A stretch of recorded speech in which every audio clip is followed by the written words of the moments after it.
Hi guys, my name is Morgan Brewer, and the book I chose to do my report on this summer was Mating in Captivity by Esther Perel. Esther is a Belgian psychotherapist most known for exploring the idea of security and freedom in relationships. Esther received her bachelor's in educational psychology and French language and literature at Hebrew University of Jerusalem. She went on to receive her master's in psychology and expressive therapy from the same school.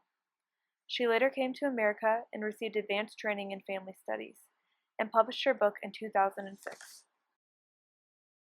Her intended audience would be married couples or long-term couples who have found that despite the security they feel in their relationship with each other and their strong intimacy, the relationship lacks the desire that it once had when it began. Esther has said her passion for relationships and her curiosity on the nature of eroticism she owes greatly to both her parents. Her parents were survivors of Nazi concentration camps, and once free, wanted to live their lives vibrantly. Esther wrote her book after being inspired by the Clinton-Lewinsky affair. She wrote an article called In Search of Erotic Intelligence. After it went viral, she was offered to write her book we know today, Mating in Captivity. To help you get an idea of the questions Esther explores in her book, I'm going to play a clip from her TED Talk.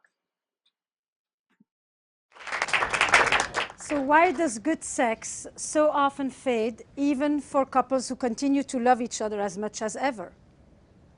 And why does good intimacy not guarantee good sex, contrary to popular belief? Or the next question would be, can we want what we already have? That's the million-dollar question, right? And why is the forbidden so erotic? What is it about transgression that makes desire so potent?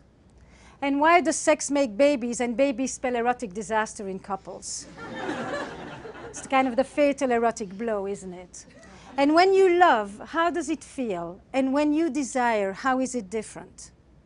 These are some of the questions that are at the center of my exploration on the nature of erotic desire and its concomitant dilemmas in modern love. So I traveled the globe, and what I'm noticing is that everywhere where romanticism has entered, there seems to be a crisis of desire. A crisis of desire as in owning the wanting. I love Esther's TED Talks because she gets right to the point.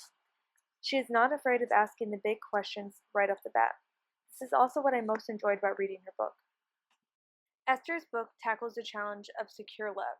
To be more specific, how those in long-term relationships get back the feelings of when you first met without giving up the security of trust and companionship that marriage and long-term relationships bring. One of my favorite quotes from Esther's book really captures this idea. The quote is as follows: "Love enjoys knowing everything about you. Desire needs mystery. Love likes to shrink the distance that exists between me and you, while desire is energized by it. If intimacy grows through repetition and familiarity, eroticism is numbed by repetition. It thrives on the mysterious, the novel, and the unexpected. Love is about having. Desire is about wanting. An expression of longing, desire requires ongoing elusiveness. It is less concerned with where it has already been than passionate about where it can still go. But too often, as couples settle into the comforts of love, they cease to fan the flame of desire. They forget that fire needs air." So, if that is a problem, what is the answer? This would be difficult to encompass all in this video, which is why I highly suggest that you invest in the book. However, I'll talk about some of my favorite things discussed in the book that I think you might find the most beneficial. The first thing is the idea of sexual privacy. Esther describes sexual privacy as an erotic space that belongs to each person in the relationship, basically saying that you are able to leave the day and all your frustrations or anxieties about tomorrow away. Esther says sex should not be something we do, but somewhere that we go. One of my favorite things Esther discusses is Americans and sex. Using our culture as an example, she points out how goal-oriented we all are. While this is good in a career world and at school, it's not good in the bedroom. Esther says only focusing on the goal of sex, or orgasms, takes away from the enjoyment of sex and makes it a mission instead. Esther stresses that sex should be a form of play in which you can enjoy each other without constantly being worried that the end goal will be reached. One last important point I'd like to discuss is the theme of spontaneity, which is talked about throughout her book. Spontaneity does not exist in long-term relationships. Committed sex is premeditated sex, she says, but this doesn't have to be viewed negatively. Esther challenges the idea of spontaneity existing at all even. Often couples go back and think about the beginning of their relationships as a time filled with spontaneous sex. Esther points out that this thinking is often incorrect.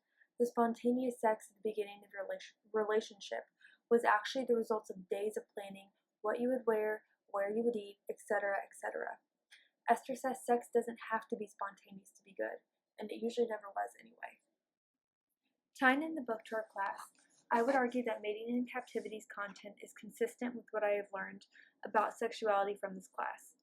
Interestingly enough, something I was reminded of when reading this book was the terror management theory, specifically the subset of the denial of creatureliness. We don't have sex simply for biological reasons like animals, and there is so much more that goes into sexuality than just sex with humans. The significance, the role of desire, of anticipation, and our imagination plays in our sexual life speaks to our uniqueness of the way humans approach and think about sex. It made me see what I had thought of as a very strange theory in a more understanding way. So, is this book based on scientific evidence? This question is not so easily answered. While Perel is a renowned therapist, widely known and well praised, the research presented in her book is not empirically based. Perel mostly calls on her years of experience and insight as a therapist. She also brings in the work of others, but none of it was empirical. I know this book is not empirically based in evidence because she mostly cited her own personal observations and no data acquired from the proper scientific method. Unfortunately, we also have to accept the fact that it is true that all authors have a bias. Perel's is not an obvious one, however. Thinking about it, I would argue that the bias in this book is the idea that the problems described are therapeutically solvable in the first place. The idea that she's a therapist would make her more likely to want to believe her profession is capable of fixing what it says it can fix. Some might argue that if you're doing okay on intimacy, but bad sexually, that simply means that you're just not sexually compatible, which is something therapy cannot fix. Going back to Perel's credentials, it is clear that she definitely has a strong education background in what she discusses. I talked about her degrees at the beginning of the video, but she has had advanced training in many things therapeutically related, especially pertaining to relationships, that I can't talk about all of them on this one video. Some of her most notable professional experiences, however, include owning her own private practice since 1984, working with Fisher Bernstein Institute for Leadership Development as a senior fellow, working at the Lau Institute, and speaking at numerous conferences as well as doing multiple TED Talks.